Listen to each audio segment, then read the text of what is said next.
Samantala, muling binigyang diin ng Malacanang ang halaga ng unprogrammed appropriations lalo na tuwing may kalamidad. Ayon kay Palace Press Officer Yusek Claire Castro, gagamitin ang naturang pondo kung sakaling maubos na ang iba pang funding sources tulad ng contingent funds. Binigyan din naman ng opisyal ang maayos na paggamit sa unprogrammed appropriations alinsunod sa direktiba ni Pangulong Ferdinand R. Marcos Jr. na malinis mula sa irregularidad ang 2026 national budget.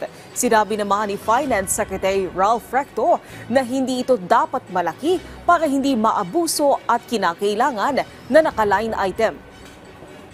Sinasabi po natin ang budget, lalo-lalo na po sa unprogrammed appropriations, ay kinakailangan po. Lalo-lalo na po ito. Hindi po ba nagkakaroon po tayo ng sinasabi natin magkakaroon ng pag-deplete ng funds ng NDRRM dahil sa maraming nagiging kalamidad sa ngayon.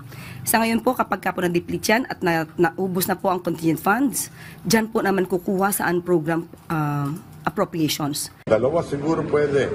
Yung mga calamity katulad ito, pwede ang unprogrammed budget, ang supplemental budget. Okay?